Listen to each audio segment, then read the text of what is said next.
Bom, então, dando continuidade à segunda semana de iniciação científica no PESE, vamos à apresentação das alunas de iniciação científica Tamires e Mariane. Eu ia falar que agora sim, programas técnicos, mas não com programas técnicos para variar, acho que esse está sem pilha.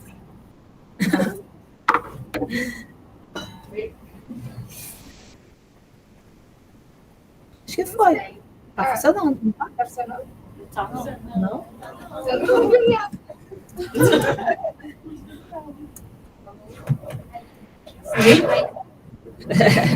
Esse é o que tem. Troca para esse aqui.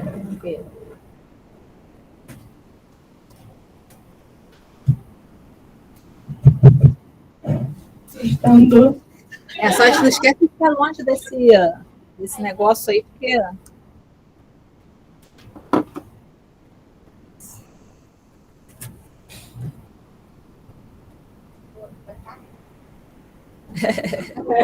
se fosse pegar essa coisa assim, dizer bom dia, boa tarde, boa noite. Bom dia, gente. Então, eu e a Tamires, a gente vai apresentar hoje o artigo, né? E o nome do artigo é Reposicionamento de fármacos aplicado em doenças cardiovasculares na doença de mucopolissacaridose. Então, a gente primeiro, né, vai apresentar a revista, como de costume. A revista é a Life, a professora até disse que a gente já publicou nessa revista, então já deve ser conhecida, principalmente por aqueles que ainda estão há mais tempo, né, no PET. E aqui fala sobre, eu acho que 2011, né, que foi quando eles começaram a publicação dos artigos, e o fator de impacto atual também é de 3,2. Talvez seja um fator de impacto importante dessa revista. E aqui, né, procure a variação, né, desse fator de impacto ao longo dos anos. Está disponível também para vocês o site da revista, se vocês quiserem observar depois. E a gente começa a nossa introdução quanto à doença mucopolissacaridose. Então, ela é uma doença metabólica rara e é genética também, e é caracterizada por defeitos nas hidrolases lisossômicas relacionados aos lisossomos, né? E que essas enzimas, elas degradam as GAGs, né, glicoaminoglicanos, e por isso ela ocorre acúmulos dessas GAGs em alguns tecidos, principalmente, que a gente vai falar mais específico do tecido cardiovascular. Além disso, é importante destacar que no dia 15 de maio é o dia da conscientização quanto a essa doença. E, geralmente, esse dia é importante para alertar a população de um diagnóstico precoce e também de ter tratamento contra essa doença. Apesar dela não ter cura, é importante também saber do tratamento e tudo mais.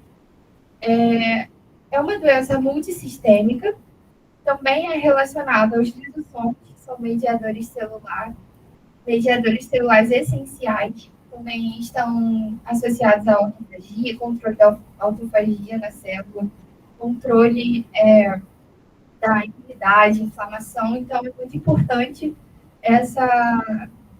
os lisossomos em si, e principalmente na doença mucopolissacaridose. E, além disso, tem uma função imunológica muito importante, principalmente no receptor Toll-like 4. A gente vai falar mais específico, assim, na discussão do artigo. E, bom, essa doença, ela tem muito envolvimento cardiovascular. E, por isso, elas estão nas principais características, né? E, por isso, também, causam de morbidade e mortalidade nessas doenças. Então, é uma área, né, um envolvimento cardiovascular muito importante em relação à doença. Então, tá a foto, né, representativa de como que é. Geralmente, eles têm comprometimentos ósseos. Eu acho que também tem a ver com a questão desse acúmulo das GAGs, né? Também é importante destacar algumas características físicas que são evidenciadas por uma questão interna, né, que vem acontecendo na doença. E a gente vai falar também explicar um pouquinho sobre o reposicionamento de fármacos. E a Karine até usa bastante essa ilustração, esse gráfico que mostra os anos e mostra também a questão do custo, né, que é para produzir uma molécula inovadora. E a gente até já citou em alguns posts a importância do reposicionamento para doenças raras, né, que é o caso da mucopolissacaridose, doenças também como uma pandemia. É muito importante a questão do reposicionamento, pela questão do custo-benefício, e a gente vai falar mais específico, né? E a gente vai selecionar alguns fármacos que podem ser promissores para essa doença em relação ao reposicionamento de fármacos.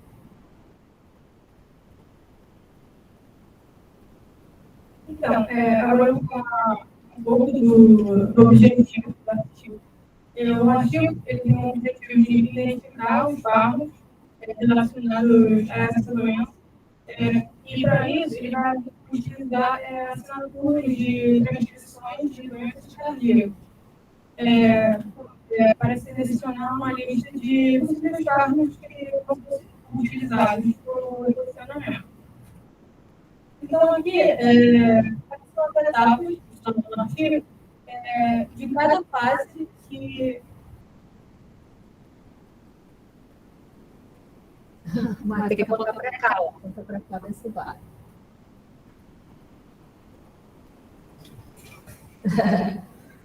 Como é que você não conseguiu falar?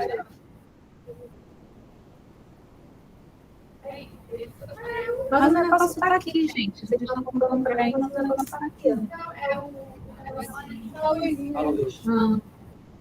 Será que é a pia? Tem outra aqui, ó.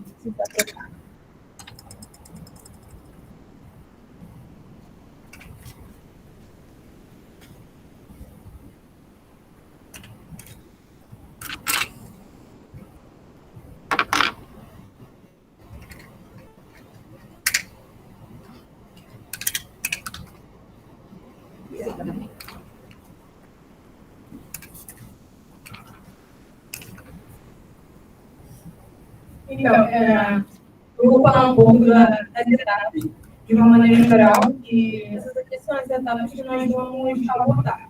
Então, primeiro, a gente vai falar do dataset e dos genes de expressão. Depois, vamos falar sobre o enriquecimento. Depois, da interação de os fármacos. E, por último, nós vamos falar da alcoolagem molecular. Essa aqui, essa parte aqui é uma parte nova que a gente não chegou a abordar, então que achamos que seria interessante fazer uma discussão sobre essa parte. Então, o primeiro método que eu acho que eu abordo é para a análise da expressão gênica, no qual ele vai utilizar, durante o artigo, ele utiliza vários campos de dados. Então, primeiramente, ele vai utilizar os dados do banco gene, expression, e ele vai fazer o acompanhamento do identificador do gene dessa doença que estamos tratando. Depois, ele vai fazer a análise a partir do pacote R. Desse pacote R, ele vai utilizar os diferentes genes que você espera. Em seguida, ele vai utilizar o método FDR, que seria a taxa de despertar total. Então, aqui é o primeiro resultado desse método que ele fez anteriormente. Como nós temos aqui as vias de comparação, que é a horta dilatada versus o controle da ABT, e a horta dilatada versus a horta não dilatada. Então, aqui a gente tem os genes diferentes. Aqui a gente temos os genes superregulares e aqui os irregulares. E aqui ele colocou um gráfico, do qual a letra A ele vai indicar esse aqui, ó, esse primeiro aqui, e a letra B está esse segundo. Então, a letra A, ele vai indicar, aqui são as vias, e aqui, pelo tamanho das bolinhas aqui, ele vai indicar quais são os genes que são mais significativos. Então, se ele tem uma bolinha maior, como esse aqui, então significa que esse gene aqui, para essa via, ele é mais significativo. Já que na letra B, nós temos aqui as vias também, só que nesse caso, vai ser pela coloração das bolinhas. Então, quanto mais vermelho, vai significar que o gene tem mais genes envolvidos. Como no caso dessa primeira via aqui, e essas outras aqui. Infelizmente, o artigo também dá essa imagem assim, então não dá para muito bem ver quais são as vias. Então, o segundo método é sobre o enriquecimento da via gene, o qual ele vai utilizar o pacote R. Em seguida, ele vai identificar as subredes, vai analisar esse enriquecimento e depois ele vai utilizar ele vai avaliar esse valor de P na distribuição hipergeométrica. E no caso, ele vai utilizar o valor de P de menor do que 0,05. E aqui a gente achou importante destacar que as anotações do conjunto dos genes eles foram obtidos no banco de dados de Kyoto. E aqui é o terceiro material e método que ele utiliza, que seria a interação entre o gene e as vias dos testamentos, no caso, as vias dos fármacos. Então, primeiro, ele vai identificar a expressão gênica a partir do banco de dados do CMAP da plataforma CLU. Sendo que essa plataforma CLU, ele vai utilizar o app do reposicionamento Touchstone para analisar o conjunto de dados dos componentes químicos. E, em seguida,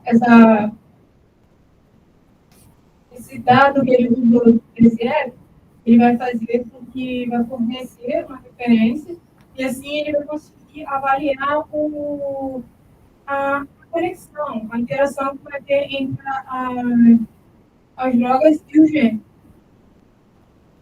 Então, posteriormente, ele vai examinar o caminho que foi feito através dessas interações. E depois, ele também utilizou a biblioteca de integração para fazer assinatura nos celulares. E tudo em base de rede. E o resultado dessa análise que ele fez foram 116 vias comuns que foram identificadas para essa interação do gene fármaco. E no total, ele achou também 188 genes que vão interagir com um ou mais medicamentos. E dessas 116 vias comuns, ele fez uma comparação entre MPS, da MPS 7 dilatada versus o controle da MT, a aorta dilatada com a aorta não dilatada. E nesta etapa, que ele faz essas comparações, ele achou 201 medicamentos diferentes. E, por fim, nós temos a ancoragem molecular. Ele começa fazendo um modelo. Esse modelo ele vai ser construído usando o servidor da web. E seria esse servidor aqui. Depois de utilizar esse servidor, ele vai botar os resíduos mutados como sendo uma sequência do tipo selvagem. Depois ele vai realizar uma atribuição de protonação usando o OPK. E esses estados de protonação dos resíduos, eles foram inspecionados visualmente. E aí, em seguida, ele faz a avaliação se esse modelo realmente corresponde ao que eles procuram no estudo. Então, ele vai avaliar através desse gráfico. Aí, porque, no caso, no artigo, ele disponibiliza nas referências finais todos os gráficos e todos a base de dados que eles utilizaram. Só que a gente só vai citar um pouco eles. Porque, no caso, esse gráfico, ele utilizou esse gráfico. Depois ele fez uma análise em 3D. E ele obteve que ambos os resultados eles foram adequados para esse modelo que ele estava testando.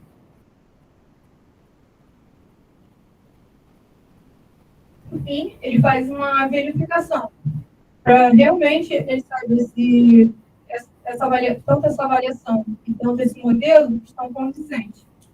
Então, ele vai verificar através do servidor da web Tor V.2, e ele vai usar o RMSD de primeira ordem do programa Haddock e da energia Vanderhaal, para analisar a melhor abordagem que ele pode utilizar para uma melhor interação do fármaco e do gene.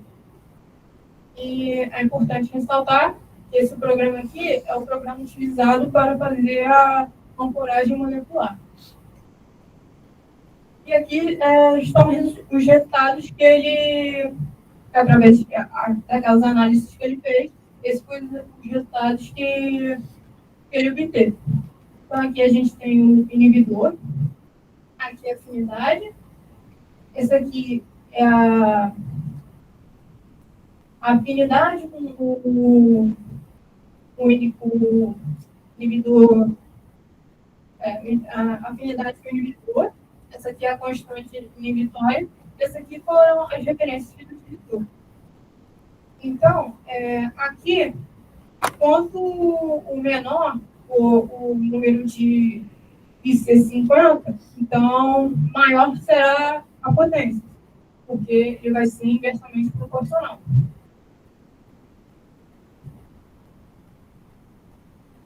E aqui é uma representação dos genes que ele achou que seriam que melhor se relacionariam com um alvo que eles estão buscando.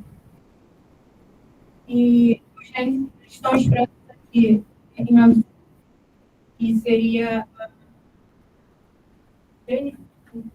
NAB. A B aqui seria o nintedanib.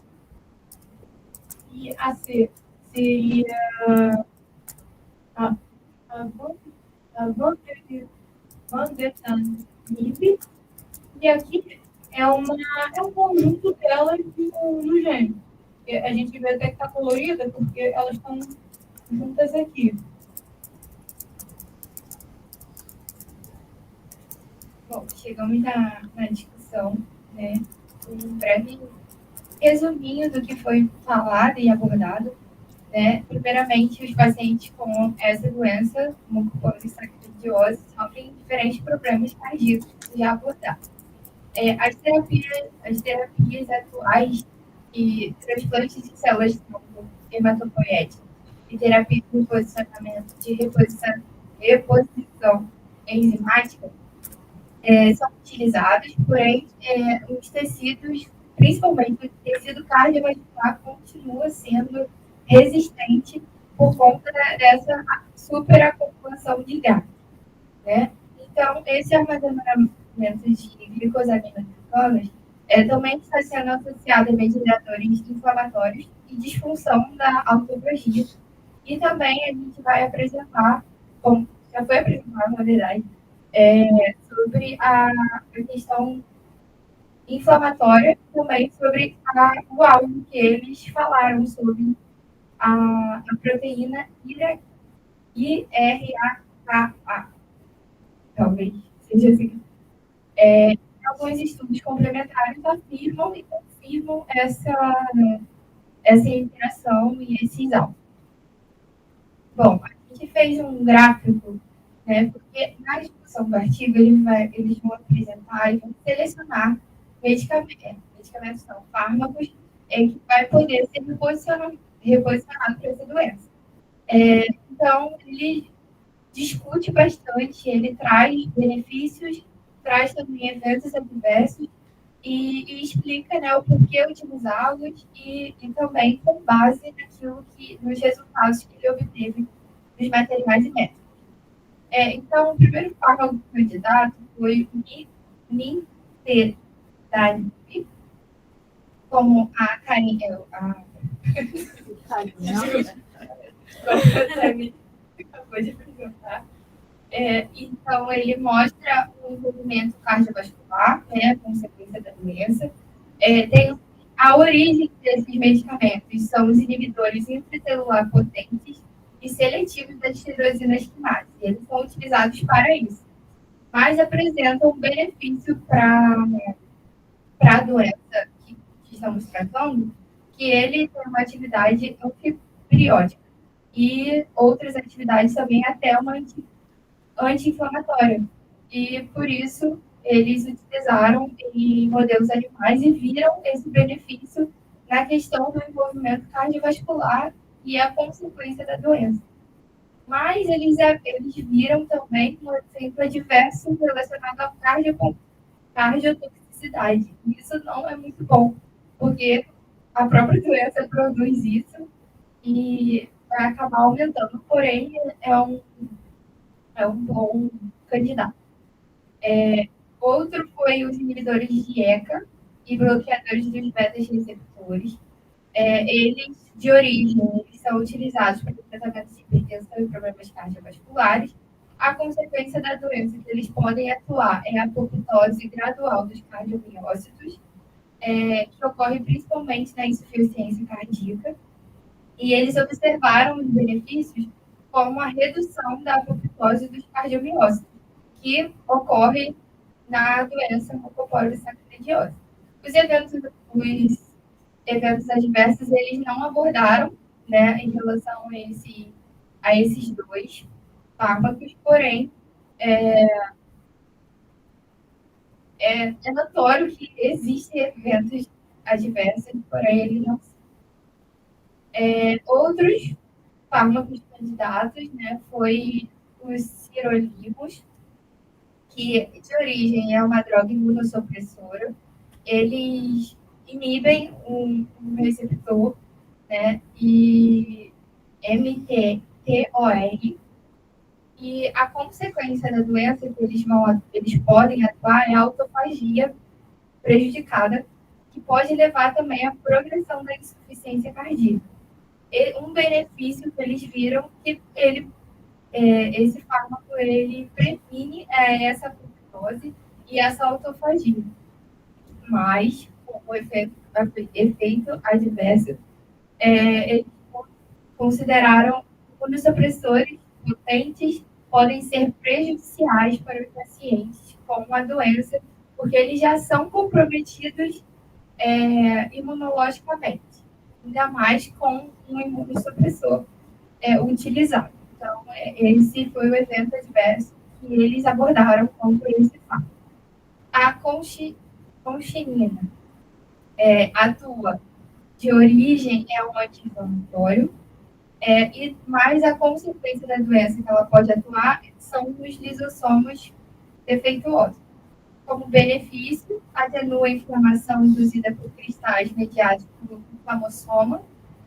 Então, é um anti-inflamatório, tem essa questão do inflamossoma, e ele pode atuar nessa questão dos lisossomos defeituosos, que é até uma questão que a gente abordou na introdução, que são defeitos, né, nos lisossomos que podem levar a um comprometimento cardiovascular. Só que um evento adverso é que esse fármaco ele tem uma janela terapêutica e também pode levar a miopatia. Isso não é bom também para a doença que já tem um comprometimento neuromiopático. Por fim, né, o último fármaco abordado foi ivermectina, que é um agente antibiótico. E a consequência da doença ele pode atuar na deposição progressiva de matriz celular, que pode levar a uma fibrose no sistema de condução do coração. E os benefícios podem ser inibir a progressão de fibroblastos e síntese de colágeno. Então, nessa questão de estar atenuando, né, essa deposição progressiva de matriz extracelular nesse caso de fibrose. Os eventos adversos, eles não abordaram também. Só que é importante a gente falar que, na conclusão, como vocês vão ver, ele vai falar sobre essa questão de usar esses dois fármacos de maneira sinérgica, como se eles pudessem estar, de alguma forma, ajudando um ao outro para chegar a um melhor tratamento. A conchinina, ela está associada a esse inflamassoma. E a hiperperidona também pode estar associada a esse inflamassoma. Então, utilizando os dois de forma sinérgica seria importante para o tratamento da doença. E esses foram os fármacos candidatos. Na discussão, ele não fala muito sobre a questão que ele abordou sobre os resultados, sobre a metodologia, porém, ele traz mais uma questão, uma lista mesmo de medicamentos, como foi abordado, e na conclusão.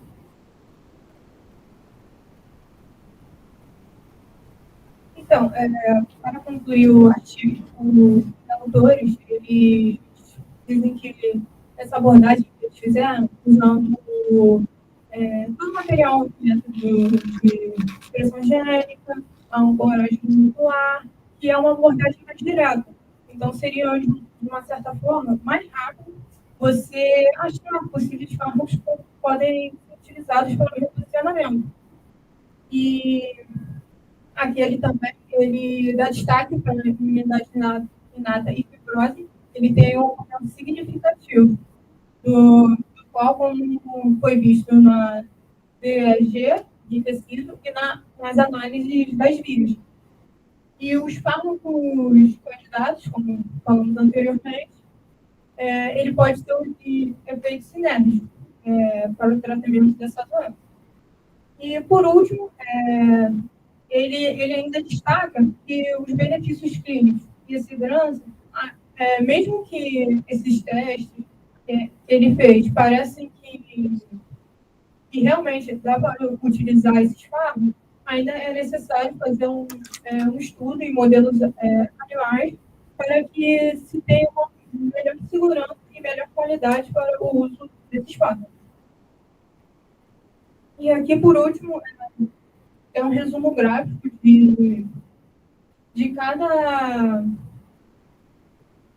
cada metodologia que foi utilizada Então, aqui a gente tem a dilatação aorta, que no caso foi o qual foi estudado, e nós passamos pela expressão gérica, depois fizemos a análise de drogas, e esses aqui são os vários bancos de dados, por exemplo, que foram utilizados, e aqui a gente tem as ancoragens. Aqui a gente tem a RAK4 e os fármacos que mais se destacaram para o tratamento da doença.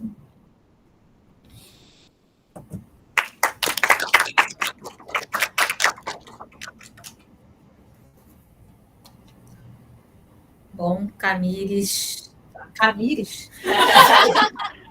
O negócio está complexo aqui hoje. Karine não sai da boca do povo. Bom, parabéns, meninas, Mário, Camires. Vamos começar agora ao contrário, né? Começar lá pela Duda e depois chegar aqui na Karine, porque a Karine não para de falar nem como relatora.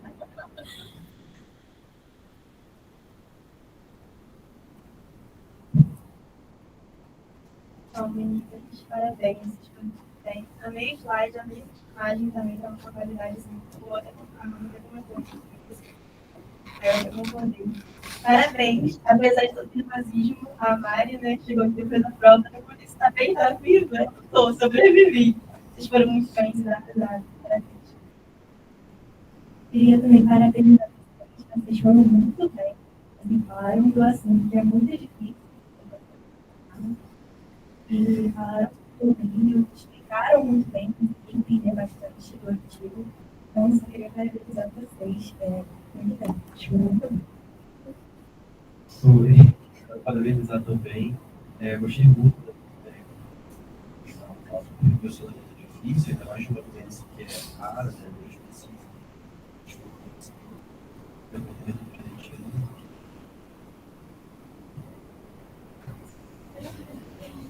Parabéns. Conseguiram unir tudo que a gente viu, né, do nosso pesquisa, do trabalho de vocês. Citaram bastante coisas, ilustraram também, foi muito bom. Parabéns. Meninas, parabéns pelo trabalho. Eu achei muito interessante, porque eu particularmente nunca tinha ouvido falar dessa doença. Então, assim, foi uma coisa que eu aprendi, além de aprender o reposicionamento, né, cada vez a gente aprende um pouquinho, para mim é muito novo, a gente também aprendeu sobre uma doença que eu nunca tinha ouvido falar. Então, assim, parabéns pela apresentação, por tudo bem. Queria parabenizar vocês foram muito bem. A exposição do slide estava muito bom, estava de fácil compreensão, as imagens também, não consegui entender bastante, apesar de ser um assunto complexo, né? E ainda o artigo em inglês, o que a gente dificulta mais é por conta dos termos técnicos, mas vocês foram muito bem, parabéns. Queria parabenizá-las pela ótima apresentação, que todo mundo já falou. E eu também não conhecia essa doença, achei muito interessante. E sobre essas análises que foram passadas, elas são realmente, eu pelo menos achei particularmente bem pesadas, até de multiplicados e tal, mas eu achei que vocês conseguiram explicar de uma forma clara, que eu consegui pegar bem todas as análises. Parabéns. Mariana, amigos, bom, parabéns a vocês pela apresentação, né? Vocês revisaram aí, discutiram bem o tema, mostraram conhecimento, né, do que vocês estão estudando. Eu achei que era muito legal, muito interessante, por conta do reposicionamento e pela doença em si, né? Essas doenças de deficiências, né, enzimáticas, são doenças muito sacrificantes, né, de ver esse tipo de doença em pacientes hematológicos, pacientes com problemas pulmonares. E vocês mostraram um exemplo de uma deficiência enzimática com repercussões cardiovasculares. Esses pacientes são muito sacrificados e são doenças difíceis de se tratar, porque você só tem uma via, né, para tratar. E aí o reposicionamento é importante em uma série de doenças, mas eu acho que nessas doenças é muito interessante você buscar e pesquisar novos fármacos ou fármacos que já existam, né, mas que possam contribuir de forma inovadora para essa doença. É muito importante, né, para esse tipo de doença que tem pouquíssimas ferramentas para tratar. E mesmo as que existem, não contribui muito para a qualidade de vida do paciente, né? Então, a gente tem esses anticorpos monoclonais, aí, com esses nomes difíceis, né, que vocês falaram, que são promissores, e é muito interessante ver a contribuição desse tipo de doença, é muito relevante. Eu senti falta, não sei se eu não vi, ou se vocês não colocaram a figura 2, né, que em termos de reposicionamento é aquela figura principal da rede, né, aquela grandona, que mostra a rede, mais, você falaram nos sistemas, né, nos aplicativos, mais interessante, mas eu acho que aquela figura exemplifica o que as outras meninas mostraram na primeira explicação, né, as arestas, os hubs, e eu acho que aquilo é interessante para falar da questão do reposicionamento. Não sei se vocês vão colocar uma chave do anjo, mas eu achei que seria interessante colocar essa mais para vocês, mais uma vez no tema e a explanação que vocês fizeram.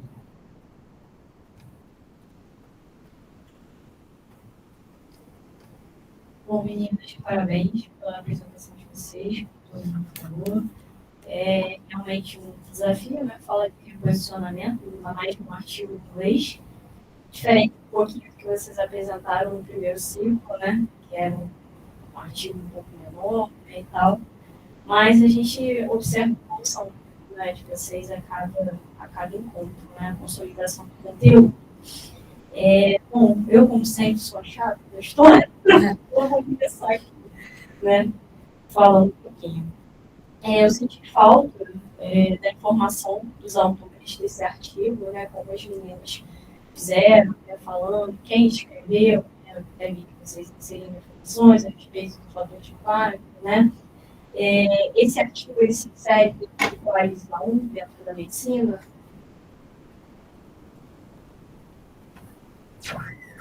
Eita! Então, pode falar. A gente tentou pesquisar a respeito da revista mesmo, só que eu não cheguei a pesquisar sobre o artigo. Não sei o que foi Bom, e aí eu senti nessa falta da informação dos autores. Eu acho que na figura 1, que vocês começam falando, né, sobre aquela imagem lá da figura do reposicionamento de fármaco, do livro de Ludwig Guimmel, né, de farmacologia, acho que vocês poderiam explorar um pouquinho mais a imagem, porque a polissacaridose é uma doença rara, né, e eu também não conhecia, né, assim como os demais, e essa é a importância, né, do reposicionamento de fármacos. Você transpor essa metodologia para dentro dos casos, né, de doenças raras, negligenciados, em casos, por exemplo, né, de pandemia. Como eu sempre falo, não é interessante para uma indústria farmacêutica investir aproximadamente aí, 2 bilhões de dólares, né, em uma doença rara, onde a população que vai fazer a utilização daquele recurso farmacêutico é muito pequena, né? Ele não vai conseguir resgatar aquele valor só se ele botar um preço abusivo no mercado, né, e ainda resgatar o seu lucro. Então, acho que vocês poderiam ter explorado um pouquinho mais essa imagem, trazendo principalmente para o quadro do doença que vocês apresentaram aqui hoje, né. Aí, vamos passando o slide. Depois vocês começam falando, né, da questão das etapas que foram realizadas, onde ele começa fazendo a análise desses 10, né, que são genes diferencialmente expressos. E aí ele utiliza, né, esse pacote R para fazer essa análise da taxa de falsa descoberta, geralmente é uma taxa de falsa descoberta maior igual a 2, né, LUDP menor que 0,05, e ele utiliza essa amostra de SE30657. Só para entender, essa amostra, ele tinha 3 grupos de controle, que são os indivíduos, aqui no caso ele não está trabalhando com espécie humana, né, os músculos é a espécie animal, né? E aí, no caso, ele está trabalhando com 3 amostras, no caso do controle, a aorta dilatada com polissacaridose, e somente a aorta sem estar dilatada com a polissacaridose. Foi isso que eu entendi? Então, pelo que eu entendi, não entendi muito bem se ele trabalha com grupo de controle. Porque o que eu vi, ele fazia comparações entre essas duas, mas ele não chegava a perguntar se tinha um controle. É porque no caso eu acho que ele coloca como roadside, né? O lado humanidade realmente são animais de laboratório que nem sofrem medicação de mutação, digamos assim, né? Não são animais transgênicos. Né? E o controle dele, porque quando vocês falam mesmo um pouquinho à frente a respeito da análise da expressão gênica, desses DEC, aí eu entendi, o controle, a ordem relatada com essa pós-sacaridose, e pelo que eu entendi, então são 3 grupos. Tá, ele faz a separação. Entendi. Bom, e aí, contratados bem, os requisitos potencialmente expressos, e aí, posteriormente, levaria para regulado e vai para a análise da vida, do enriquecimento de vida, utilizando a enciclopédia de Kyoto, que é esse que vocês mencionaram, avalia vida, e aí avalia a funcionalidade, né, que a gente só faz o enriquecimento de vida. Tá. Porque aí, no caso, depois que vocês dividida nessa parte, porque primeiro vocês inserem o resultado e depois vocês falam o que foi feito. Porque o próximo slide, se não me engano, é o slide que vocês vão mencionar o que ele vai estar analisando. Né? Qual a estatística ele vai estar utilizando para chegar naquele resultado ali. Esse tag é o enciclopédia de Kyoto, né? É o software que ele está utilizando. Né? Aplicando esse teste estatístico, baseado provavelmente no teste de Benjamin Boschedek, esse FDE, para ele chegar no que foi enriquecido. E aí, como a gente já bem sabe, né, para avaliar, obviamente, que a vida da fibrose está mais enriquecida porque você tem um remodelamento cardíaco, né?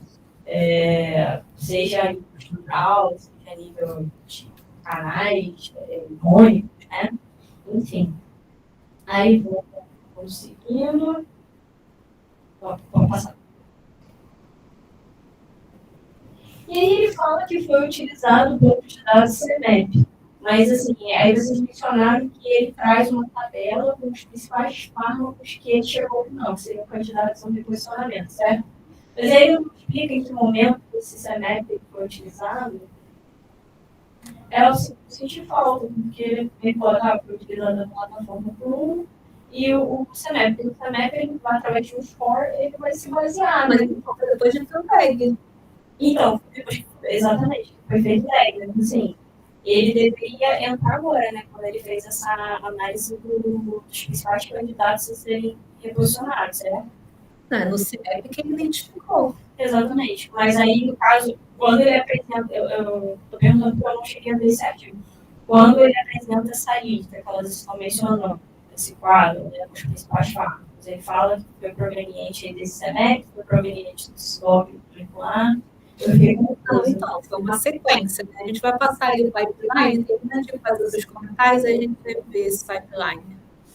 Bom, e aí, só para terminar, tem algumas partes do slide que vocês inserem via de medicamento, fármaco. Aí, assim, eu sou farmacêutica, mas dentro da área de posicionamento, uma coisa que a professora Cristiane sempre chama a nossa atenção, da gente tentar não confundir as tecnologias, né? Porque o medicamento você vai encontrar lá dentro da sua farmácia, né? Sobre as diferentes formulações farmacêuticas, né? Cápsula, traje, aquele ali é o medicamento, né? Ele vai ter diversos princípios ativos, né? Já o fármaco é a substância, aquele composto químico, né? Que contém um ou mais princípios ativos, né? O objetivo de você melhorar paciente melhorar o curso da doença. Então, no caso aqui, a terminologia mais correta a gente utilizar é o fármaco, né? E não o medicamento em si. Bom, eu acho que demais é isso. Eu gostei muito do layout, da apresentação de vocês. Acho que vocês superaram, né? Trouxeram um assunto relevante, né? Como Natan, mencionaram, a doença rara, né, também conheci. As doenças autoimunes têm crescido cada vez mais, né, e como se sabe a respeito, né, da sua via, das suas interações. Então, acho que vocês estão de parabéns de ter topado esse desafio e dado conta do recado. Parabéns. Obrigada, Karine.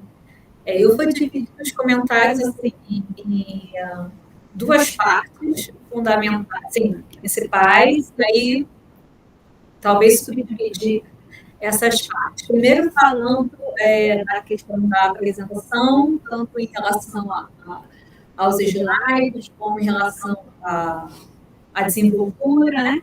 E aí depois falar mais especificamente do conteúdo científico do artigo. Mas queria reforçar o coro do pessoal, parabenizá-las pela apresentação. A gente já avançou em relação à apresentação do início do ano, porque na apresentação do início do ano foi selecionado um artigo para vocês, em português, com um nível de complexidade menor. E aí, por conta de tudo que foi trabalhado ao longo desse primeiro semestre, a missão dada, né, para a maioria foi, então, as duplas ou o trio, né, vai selecionar o artigo que vai apresentar, e aí um artigo em inglês. Então o nível de dificuldade aumentou substancialmente. Então, acho que isso já merece parabéns. Então, a gente vê que vocês se esforçaram para fazer a apresentação, mesmo nesse corre no final do período, né? A análise indo para uma prova de farmacologia, a Tamisa depois indo para uma prova, e essa é a vida. A vida é assim, é dinâmica desse jeito, e a gente tem que aprender a lidar da melhor maneira possível e não se deixar sucumbir, né? A hora da vontade de gritar, a gente grita e continua, né? Isso aí acontece com todo mundo. Então, acho que vocês foram bem no desafio proposto. A gente falou um pouquinho da apresentação, então, assim, algumas ideias vocês incorporaram, e eu achei que ficou bom pegar a discussão e tentar colocar no quadro. Acho que resumiu, deu uma visão geral dos fármacos que ele indicou para reposicionamento. Acho que esse recurso ajudou muito em tudo que eu falar. Eu consegui entender, apesar de ser um artigo mais complicado e tal.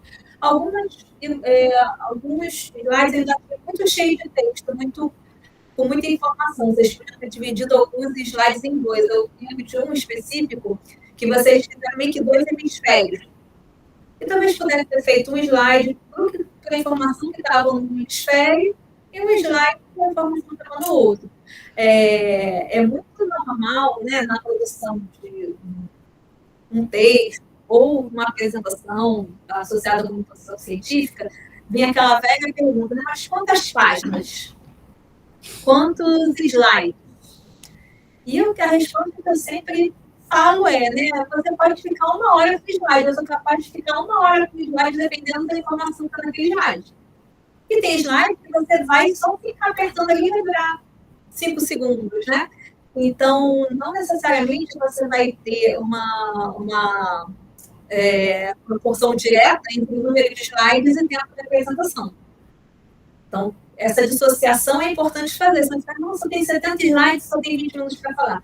Alguns você vai passar rapidamente, outros você vai se deter mais. Então, sem dúvida, né, o slide tem que funcionar a seu favor. E as pessoas vão entender, mas assim, tem muito da gente na ideia, né, como ela é colocada. Tanto que é muito complexo um professor pegar a aula de outro. O conteúdo é o mesmo, né? Os professores, se são da mesma disciplina, não vão saber o conteúdo, mas um pode ficar perdido no slide do outro, porque tem a lógica de cada um. Então, sem dúvida, né, eu sempre tento compartilhar minha experiência com vocês, mas a personalidade de cada um, ela deve e merece ser preservada. E o exercício que eu sempre coloco quando você for fazer uma apresentação, se coloque no lugar de espectador. Qual o tipo de apresentação que te cativa, que você fica ali preso, né? Qual é a apresentação que você acha que é chata? Será que se tiver um slide muito cheio, você se pega lendo o que está lá no final e não é o que a pessoa está falando exatamente? Então, quando a gente faz esse exercício, a gente consegue, de repente, utilizar aquele recurso de uma maneira melhor. eu achei que alguns slides estavam muito cheios, mas nada assim, nossa, né? Eu acho que vocês têm que sair daqui com a sensação de que vocês fizeram bem o papel de vocês, né? Mas eu acho que é interessante pontuar algumas coisinhas em relação ao conceito, que a Karine até já falou alguma coisa, né? Não só para esclarecer as pessoas do grupo de pesquisa, como se a gente se predispõe a fazer divulgação científica e disponibiliza na rede todo esse conteúdo, né? A gente tem um compromisso ainda maior de fazer alguns ajustes, né? A gente viu que ele também fez um draft abstract, que vocês usaram lá no final, é muito interessante isso. A gente estava conversando no outro dia sobre essa estratégia que muitos periódicos eles pedem, né? Faça um draft abstract do seu trabalho, que é você, de uma maneira ilustrada, resumir tudo que você fez. É sempre bem interessante. Né? E eu acho que estava no material suplementar isso, né? Não, foi como o próprio artigo. Porque aquilo do partido aberto eu não vi. Não, quando você abre na revista do site da revista. Ah, tá. Porque aqui nessa versão que eu tenho não tá, né? Achei bem interessante. Então, assim, como a gente falou antes, né? A ordem da apresentação, ela tem uma lógica. Então, primeiramente, vieram Ohana e Camila para relembrar alguns conceitos importantes, né? E fazer esse contraponto de uma visão reducionista da doença para uma visão holística. E isso é muito mais contundente quando a gente está falando de uma doença complexa, multifatorial, que pode não ser muito prevalente, mas, enfim, talvez, como a Karine falou, né, aí está uma das principais utilidades do reposicionamento de fármacos, porque a indústria farmacêutica não joga para perder. Então, ela vai investir muito para desenvolver um medicamento com uma molécula inovadora, uma doença que acomete todas as pessoas. Qual o retorno financeiro que ela vai ter? Então, ela vai ter que botar o preço do produto lá em cima. E aí, esse produto vai ser acessível? Mas ainda assim, a gente vê, né, alguns medicamentos que estão no mercado que se não tiver, né, às vezes, um processo para fazer o governo comprar, então a pessoa não consegue se tratar. Né? Então,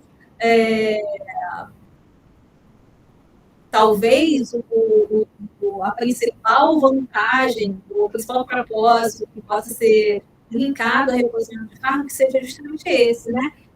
De atender necessidades médicas que até então não são atendidas. Tem a questão da Covid, né? Que foi uma situação que o problema não foi acometer poucas pessoas, o problema foi acometer justamente muita gente e não ter uma vacina, né? Que, graças a Deus, até nessa questão do desenvolvimento da vacina foi bem rápido comparado ao processo que normalmente e a gente viu que isso trouxe também muita falta de credibilidade para a vacina. Então, tudo, às vezes, tem um lado bom, um lado ruim, mas a gente vai ter que aprender a conviver com a Covid. Então, a despeito da vacina, se existem alguns casos graves, é importante que se tenha um tratamento específico para a Covid. Mas, sem dúvida, o apelo agora já não é da mesma maneira que o apelo há alguns meses atrás. Então, sem dúvida, em situação de pandemia, o reposição de fármacos tem a sua importância, mas outras doenças negligenciadas, a gente vê que ele não vai ter altos e baixos, né? Então, não só doenças que são raras, são negligenciadas, como também doenças tropicais. Porque se no Brasil, infelizmente, a gente ainda não tem, né, tanto investimento assim no desenvolvimento de novos medicamentos, isso fica mais para países europeus, dos Estados Unidos, eles vão focar nas doenças que fazem parte da realidade da população deles. Se doença de Chagas não faz parte né, do pipeline de doenças deles, eles vão se interessar pela doença de Chagas, pela leishmaniose, entre outros, né, pela malária. Então, a gente tem todo um universo que explorar aí dentro da questão do reposicionamento de fármacos. Então, esse contraponto, né, desenvolvimento de medicamento a partir de moléculas inovadoras versus reposicionamento de fármacos, é importante de se ter. E acho que a gente pode aproveitar esse momento para reforçar o que a Karine comentou, o que são fármacos, o que são medicamentos, o que é remédio. Né? Então, popularmente, as pessoas chamam o Tilenol de remédio. O Tilenol, ele é um remédio? É, mas não é só o Tilenol que é um remédio. A gente pode dizer que um chá é um remédio, porque o remédio está associado a tudo que tem finalidade curativa. Então, abrange um montão de coisa, né? Então, nem tudo que é remédio é medicamento.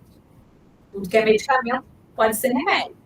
Mas aí é importante utilizar o termo correto, dependendo do ambiente que você está. Então, se você for falar com um paciente, estiver, né, fazendo assistência, de repente você usar remédio, medicamento, né, não vai ter um impacto tão grande. Mas aí, dentro da comunidade acadêmica, aí já faz mais interessante a gente usar o termo correto, né? Assim como fármaco e medicamento é a mesma coisa, e droga, né? Então, se você chega para um paciente e fala, não, porque você está tomando a droga X. Muito vão falar, não, meu filho, eu não tomo droga. Né? A droga tem esse aspecto aí pejorativo associado, mas em inglês tudo vai ser drug. E aí todo fármaco é uma droga, mas nem toda droga é um fármaco. Porque o conceito de droga e fármaco estão associados a ser uma substância química com identidade definida e que vai ser capaz de afetar o processo vital. Só que o termo fármaco está linkado ao uso terapêutico, enquanto o termo droga, não. Por isso que a gente pode dizer, né, que todo fármaco é uma droga, mas nem toda droga é um fármaco. Na graduação, eu sempre falo, né, paracetamol, você vai linkar o termo droga ou vai linkar o termo fármaco? Naturalmente, eles ligam ao termo fármaco. Aí, quando fala cocaína, naturalmente, linka ao termo droga. E aí, eu conto para eles, né, que a cocaína foi o primeiro anestésico local que foi identificado. Né? Só que, conhecendo todas as ações da cocaína, o uso dela acabou sendo fundamentado, né, numa finalidade recreativa. E ela deixou de ser utilizada como anestésico local. Mas conhecendo a estrutura química da cocaína, vários outros análogos sintéticos foram desenvolvidos, mantendo a região da estrutura química que é importante para o efeito anestésico local, sem preservar a região da estrutura química que vai estar relacionada ao efeito central de mexer com a disponibilidade na noradrenalina e levar ao uso recreativo. Então, tudo baseado na conexão entre estrutura e atividade. E eu acho que o grande incremento desse artigo que vocês trouxeram é que ele sai da esfera da bioinformática, que é o que a gente tem explorado, e ele também faz um ensaio na área da quimioinformática, mostrando como essa questão da estrutura química é importante. Mas aí a gente vai chegar lá daqui a pouco, né? Então, sempre importante parar e pensar, né? Aqui nesse momento, eu vou usar o termo fármaco ou vou usar o termo medicamento? O medicamento é a mistura manufaturada, comercialmente vendida, que pode conter um ou mais fármacos. A gente tem alguns medicamentos que não tem um fármaco só, né? Então, o princípio ativo é uma coisa, outra coisa é a mistura manufaturada, que vai ser comercialmente vendida, vai ter não só um mais fármacos, como vai ter, né, conservante, vai ter recipiente, vai ter um montão de outras coisas que não tem efeito farmacológico, tá? Então, quando a gente fala de reposicionamento de fármacos, tá? É mais interessante que esse reposicionamento seja de um fármaco que está presente no medicamento e eu vou utilizar esse medicamento com fármaco na mesma dose para a doença A e doença B? Na mesma via? Sim. Porque aí dentro daquele esquema posológico você já tem ideia de toxicidade, de segurança. Então, sem dúvida, o caminho fica mais curto quando você consegue, de fato, reposicionar o fármaco dentro da mesma condição. Não precisa ser uma dose maior, e aí, se a gente for lembrar mais uma vez da Covid, né? O negócio da cloroquina, entre outros, ivermectina, era meio por aí, né? falar que a ivermectina é uma substância segura que está 40 anos no mercado, sendo que a proposta de posologia era muito diferente. Então, isso mostra aí, né, uma fragilidade, né, nos fundamentos da terapêutica muito grande.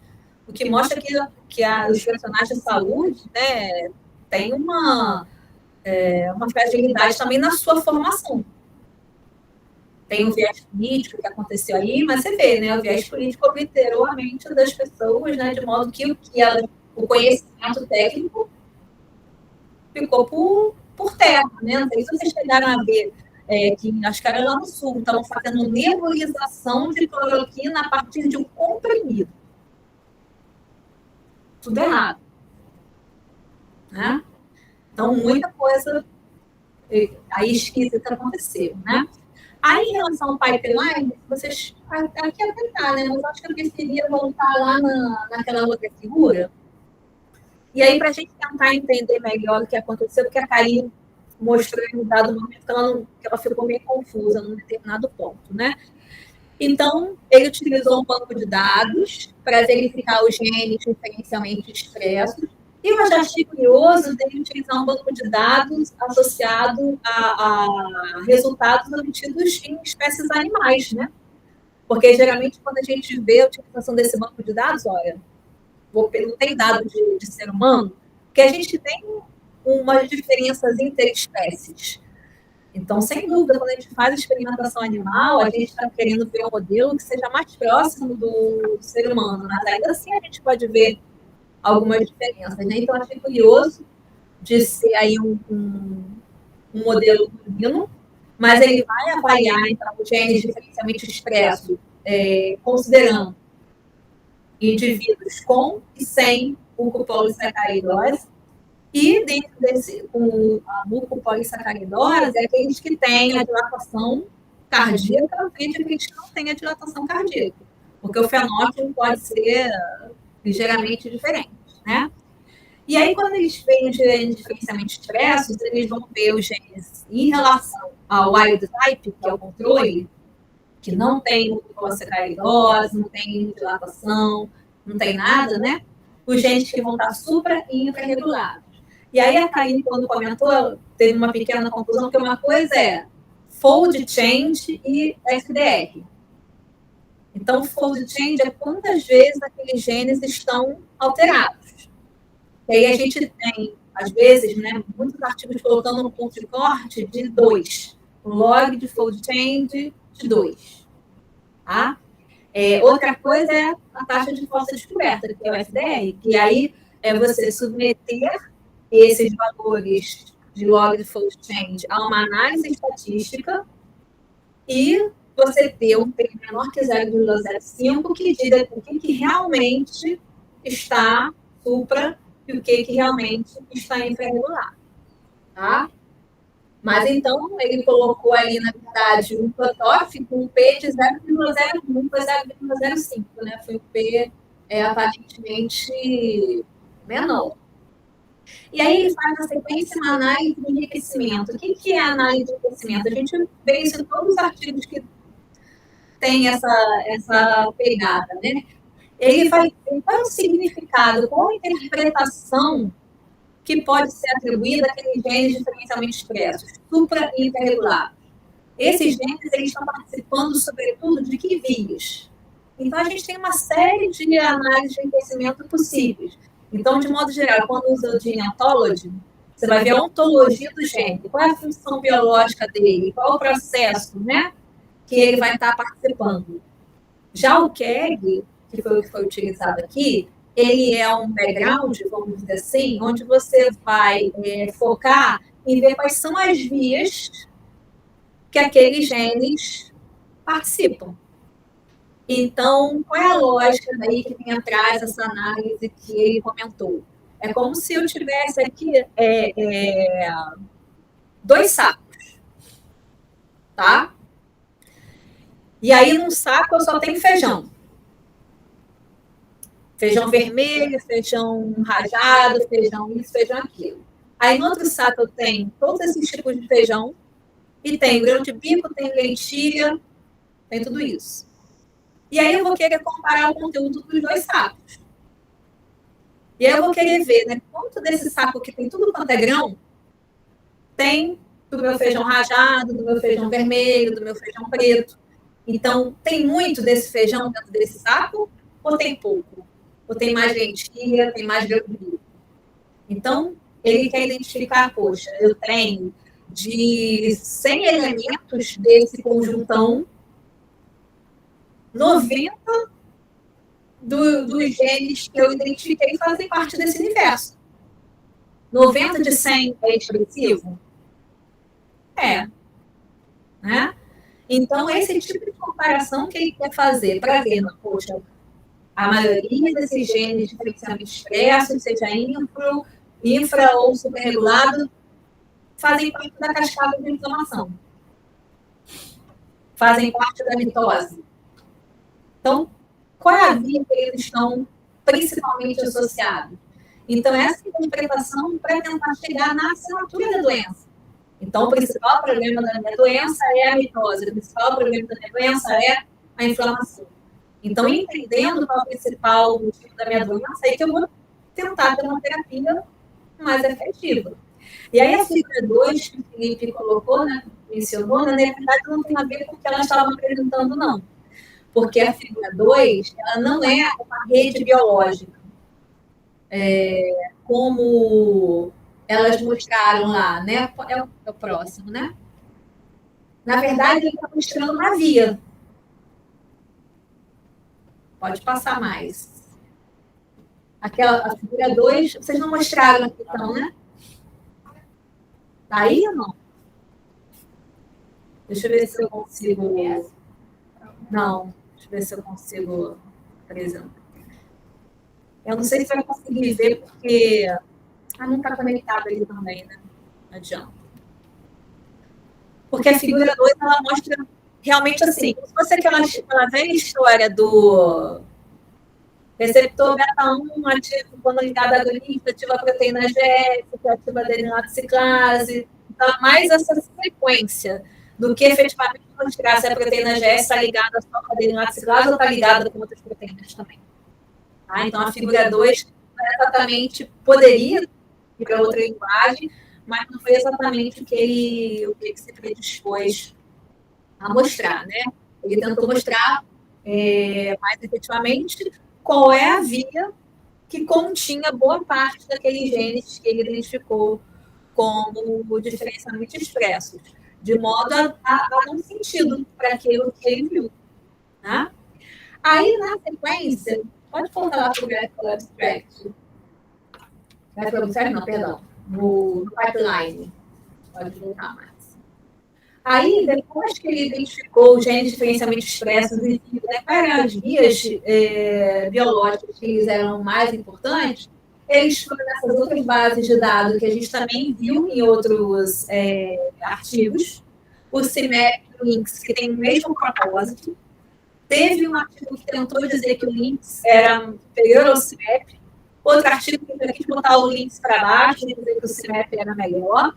Mas aí você vê, ele utilizou os dois, porque outra coisa que a gente já comentou e reviu hoje é que você, ao fazer análises diferentes, você pode chegar em resultados diferentes. Então, talvez seja mais interessante fazer duas análises diferentes em paralelo e ver o que essas análises apontam em comum. Então, ele utilizou esse banco de dados CIMEP que tem assinatura de doença para ver, beleza, eu encontrei XYZ superregulado nessa doença. Vou lá no SNAP, vou lá no LINX. Que fármacos vão fazer o gene XYZ ser infrarregulados? Porque se na doença aquele gene está muito expresso, é mais interessante que ao tratar eu faça o que com esse gene? Diminua. Então, ele foi tentar prospectar dentro dessa lógica. E aí, nesses programas, você vai ver scores que vão dizer se isso está acontecendo ou não. Né? Normalmente, o score negativo é que está associado a esse fato de você realmente estar tendo um fármaco perturbando aquele sistema no sentido de tratar a doença. Aí ele fez isso. E, normalmente, a gente vê os artigos parando por aí. Né? Uma questão que elas colocaram, que justamente a gente discutiu antes, tá, beleza, a gente achei esses fármacos aqui, A, B e C. Vou pegar esse fármaco, pegar um indivíduo com mucopolissacaridose, toma aqui, vamos ver o que dá? Claro que não.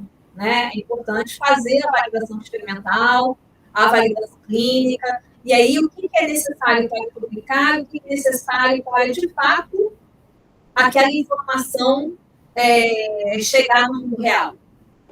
Então, para publicar, a gente não precisa necessariamente da validação experimental e da validação clínica.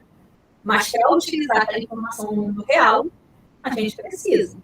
Então, esse é o ponto que ele coloca. Agora, você tem custos envolvidos com a validação experimental, com a validação clínica, assim como a gente vê o desenvolvimento de medicamentos a partir de moléculas inovadoras. Algo que demanda tempo, algo que demanda dinheiro. Quando você tem a modelagem nesse tipo de estudo, você já está reduzindo um pouquinho o tempo e o dinheiro, porque em vez de você testar 100 moléculas, você já reduziu o seu universo para 10. Mas se você puder reduzir o seu universo ainda mais, né, com um nível de confiança melhor ainda. Então, o que ele traz de interessante aqui nesse artigo, que até então a gente não tinha discutido em outros, né? Ele faz esse ensaio de ancoragem molecular. Então, ele vai agora, né, fazer um ensaio na área da quimioinformática.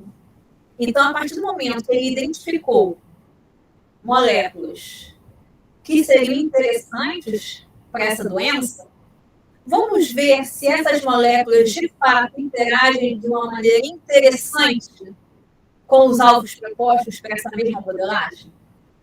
Então, ele vai utilizar, mais uma vez, né, a informática para isso.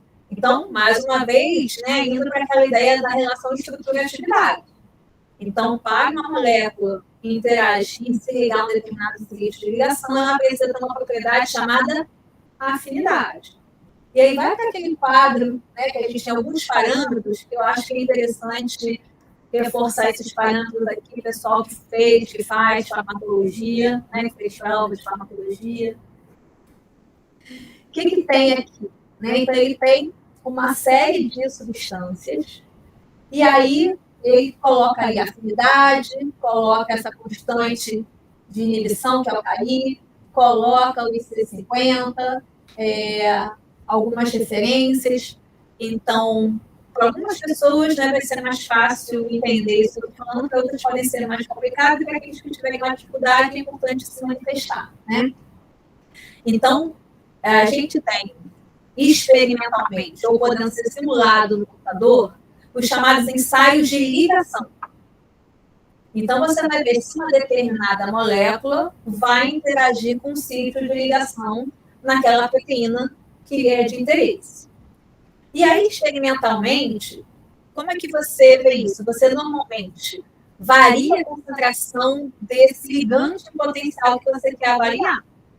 E aí, se de fato tem afinidade, o que você espera? Que quanto maior a oferta desse ligante, maior vai ser o número de sítios ocupados. Então, você pode calcular um parâmetro que seria a ocupação máxima desses sítios de ligação. Se eu for trabalhar com percentual, quanto que vai ser a ocupação máxima? E aí? Se eu for trabalhar com percentual, a ocupação máxima vai ser 100%. Né? E aí eu posso, além de calcular a ocupação máxima, eu posso calcular um parâmetro dentro desse ensaio, que é o CADRI ou é o CAI, vamos para aquela tabela, por favor, que vai representar a constante de dissociação entre esse alvo e esse ligante. Normalmente, como é que você calcula? Você vê a concentração desse ligante para determinar 50% da ocupação máxima. Tá? Aí a gente tem vários CAIs aí, né, pelo menos 3, que tem a ver com esse parâmetro. Você espera que tenha mais afinidade uma molécula que precisa de menos concentração ou mais concentração para ocupar o sítio de ligação? Menos concentração. Então, se precisa de menos concentração para ocupar o sítio de ligação, é porque a interação entre o ligante e o sítio de ligação é melhor. Né? Então, a partir desse ensaio de ligação, seja experimental ou seja em ciclo, você tem esses parâmetros, ocupação máxima e a constante de dissociação, que vai refletir a afinidade. Quanto maior a facilidade do ligante se ligar no sítio de ligação, maior será a sua afinidade. Então, vocês veem que não tem cair para todo mundo, mas tem afinidade, e para aqueles que têm cair, você percebe que, de modo geral, aqueles onde o cair é menor, a afinidade ela é maior. E aqui está escrito cair e não cadê, por quê? Porque, como as meninas falaram, o interesse é inibir essa enzima. Então, você poderia utilizar o termo cadê? Poderia, mas como é para inibir, você também pode utilizar o termo cair, tá? Mas, quando você fala de cair ou cadê, você está avaliando a afinidade, a capacidade de ocupar o sítio de ligação naquele receptor, naquela macromolécula, tá? E aí, para os meninos do ensino médio, não sei se isso faz tanto sentido, eu fiz alimentos, eu não fiz química, né? Então, tem uma diferença em relação às matérias. Então, acho que vocês não têm bioquímica, não sei se vocês têm bioquímica. Mas se vocês fizeram bioquímica, vocês viram cinética enzimática. E esse ensaio de ligação, ele guarda muitas semelhanças à cinética enzimática. Na cinética enzimática, o que vocês viram? Você aumenta a oferta de substrato e vai dando a capacidade da enzima transformar aquele substrato em produto. E aí, quanto maior a oferta de substrato, você vê a velocidade da enzima aumentando até chegar na velocidade máxima. E aí, quais são os parâmetros dessa curva? Vmax e Km. A gente tem na cinética enzimática, comparado ao ensaio de ligação, ocupação máxima está para Vmax, assim como o KD ou KI está para o KM. Tá? Então, pegando algo que, de repente, é um pouco mais familiar para vocês. E aí, o que vocês viram lá? Quem que é melhor, né, tem uma afinidade maior com a enzima, aquele substrato que precisa de uma concentração menor. E aí, quando você vê, por exemplo, a questão da alosteria, positiva ou negativa, né? Uma outra substância capaz de favorecer ou desfavorecer a atividade da enzima, o valor desse KM vai aumentar se desfavorecer a atividade da enzima, ou vai diminuir se favorecer.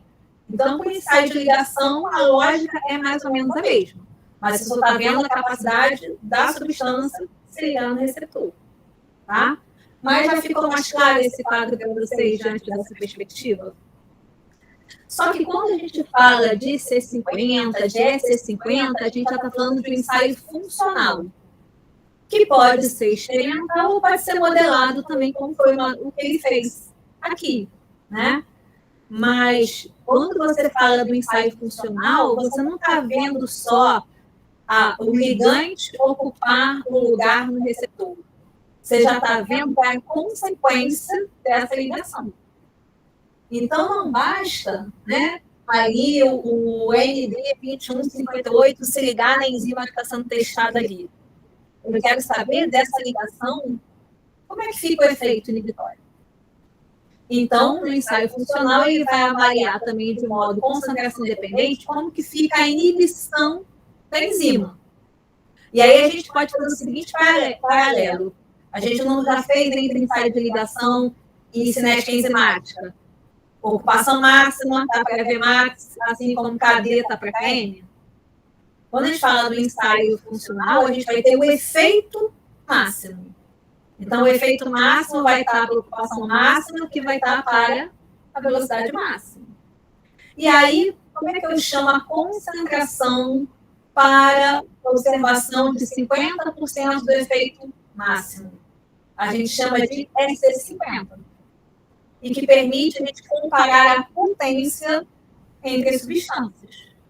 Como aqui é um efeito inibitório, eu não chamo de SC50, eu chamo de IC50. Então, eu tenho um efeito inibitório máximo e o IC50 vai ser a concentração do agente para determinar 50% desse efeito inibitório máximo. E aí, aquela molécula que tiver o menor IC50 significa o quê? Que ela vai inibir aquela enzima numa concentração menor. Logo, ela é mais potente. tá? Então, foi uma maneira que os autores encontraram de fazer uma triagem ainda maior. Então, depois de ver algumas substâncias a partir da bioinformática, genes diferencialmente expressos, que fármacos seriam capazes de modular esses genes a ponto de tratar a doença, beleza. Agora, vamos ver dessa lista quais que interagem melhor com esse sítio de ligação que é importante dentro dessa doença. Então, a partir dessa ancoragem molecular, ele foi fazer uma triagem ainda maior para ele chegar naqueles que eles acharam mais interessantes. Tá? Só que uma outra coisa que ele coloca ali que é importante, vai agora para o quadro ao final que você construiu, Mário, e que tem muito a ver com a nossa lógica, não adianta também ver, né, qual é a assinatura da doença, que fármacos são capazes de mexer favoravelmente nessa assinatura, desses qual que interage melhor ou pior com esse sítio de ligação, se esse fármaco for um fármaco que tem uma toxicidade imensa. Ou um fármaco que apresenta várias interações medicamentosas. Porque será que meu paciente vai ser abençoado só com glucopolisacaridose? Ou pode ter uma outra comorbidade e ter que fazer uso de outra substância? Então, quanto menos interações medicamentosas a substância tiver, melhor, né? Então, na discussão dele, ele tentou fazer esse contraponto. Beleza, eu cheguei nesses fármacos. Qual é a consequência da doença? O que quiseram originalmente utilizados? Qual vai ser o benefício dessa doença? Ok, mas tem efeitos adversos, a gente já sabe que a gente tem. Então, é uma outra maneira de você criar, né? De você ter moléculas que sejam ainda mais interessantes para você. Agora eu vou validar experimentalmente e clinicamente essas moléculas que não só têm um perfil benéfico na doença, como também têm menos efeitos adversos e também têm menos interações medicamentosas, tá? Conseguiu entender um pouquinho melhor, Karen, qual foi a lógica aí? Sim, mas ele até comenta que... Não sei se agora eu estou confundindo o artigo com o do Natan e da Sara, mas que queria observar efeito sinérgico, de fármacos sinérgicos. Ele chega a essa resposta final. Ele só chegou a uma conclusão. Os dois últimos que... Então, e aí através dessa figura que você explicou pra gente, dessa questão do KI, ele consegue identificar o que seria sinérgico através daquelas informações? Veja bem, o que seria essa questão do sinergismo? Eu acho que é importante até você colocar isso, porque aquele quadro, pelo que eu entendi, ele está avaliando a capacidade das moléculas se ligarem ao mesmo sítio de ligação. E aí eu coloco para uma situação aqui do dia a dia. 2 pessoas conseguem sentar na mesma cadeira? Não conseguem. Então, quando a gente tem 2 moléculas que têm afinidade pelo mesmo sítio de ligação, elas vão competir para esse sítio de ligação. E se ambas se ligam de modo reversível, vai ocupar o sítio aquela que tem maior concentração a ponto de superar a afinidade do outro. Então, não é através daquele quadro, daquela tabela que ele vai no sinergismo. Porque ele vai esperar que, na verdade, as moléculas compitam uma com a outra. No nosso projeto, a gente discute um pouco essa questão de sinergismo. E aí, dentro da farmacologia, o que a gente coloca, né, com a possibilidade de sinergismo? Você tem moléculas diferentes, que interagem com receptores farmacológicos diferentes e convergem para o mesmo efeito final. E aí, qual é o benefício disso? O efeito que você busca, você vai conseguir obter com essas 2 moléculas em concentrações menores do que elas seriam utilizadas sozinhas. E aí, você teria, em paralelo, já que as concentrações são menores, efeitos colaterais também menores. Então, o lance que a gente tem aí da utilização de combinações terapêuticas é muito baseado nisso. E não moléculas que se liguem no mesmo receptor farmacológico. Então, não é daquele quadro que ele pode falar isso, né? Aquele quadro ele está vendo de uma enzima específico. Mas, quando ele fala de genes diferencialmente expressos, ele não viu um só, né? Ele viu associado a vários proteínas. meninas. Então, o que ele pode dizer é que eu tenho as moléculas, os genes A, B, C e D modulados. A substância 1 modula o gene A e B, a substância 2 modula o C e D. E aí, a partir do momento que a substância 1 modula o A e B e a substância 2 o C e D, parece importante naquela doença, se eu juntar os dois, de repente, controlar essa doença de uma maneira mais eficiente, utilizando concentrações menores de cada um deles, tendo menos efeitos colaterais proeminentes. Então, não é a partir daquele quadro, porque ele é justamente um pensamento muito diferente. De uma molécula, de repente, prejudicar a ligação da outra e é como se fosse trocar 6 por meia dúzia. Tá? Para a gente fechar essa parte aqui, não sei se ficou claro para todo mundo, eu queria pedir, Felipe, que de repente você falasse um pouquinho sobre um termo que elas trouxeram ali, que é a questão da inflamassoma, que você também trouxe numa apresentação recente, né? E aí, assim, o que você pode falar um pouquinho mais desse conceito? Porque, assim, por exemplo, no artigo que a gente publicou recentemente, que foi nessa revista, não sei se todos perceberam, que foi na Life, a gente trouxe o conceito do disease song, que seria um conjunto de genes, justamente, que, ao serem modulados, estariam caracterizando aquela doença. E você poder agrupar, né, várias doenças. E, de repente, nessa questão de reposicionamento, se você consegue agrupar várias doenças no disease song, o fármaco A não trata só a doença 1, né? Pode tratar a doença 2, que faz parte do mesmo disease song. Mas aí, dentro desse contexto, só lembrando, fazendo uma conexão com o artigo anterior que você...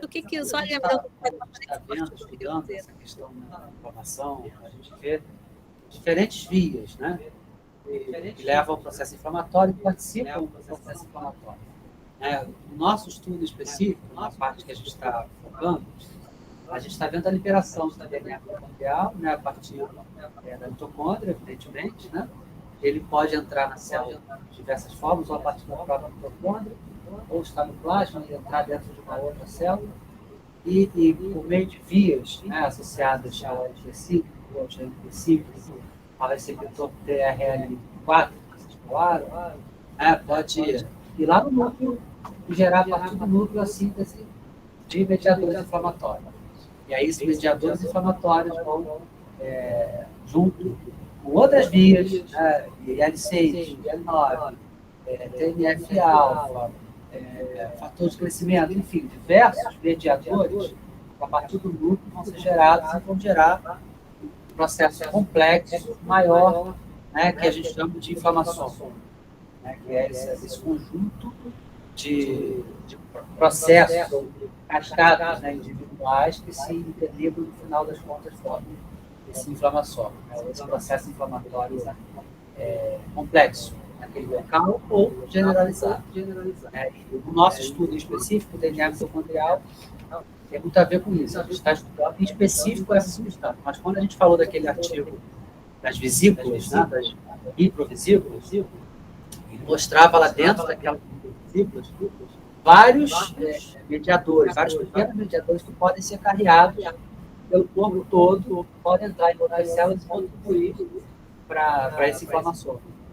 Então, é um processo complexo, que está envolvido em uma série de doenças, a gente tem falado isso, né, que a inflamação pode servir de discussão de diversos tipos de doenças, diversos estudos, e no nosso estudo a gente está falando sobre isso, né, um pouco para a Covid, no artigo de revisão que a gente está fazendo, dentro do nosso estudo também em relação à AIDS. Existe também esse inflamassoma e a gente está vendo de que forma que o DNA mitocondrial contribui para isso e a repercussão que ele tem, os desfechos que ele tem no sistema cardiovascular e na qualidade de vida desses pacientes.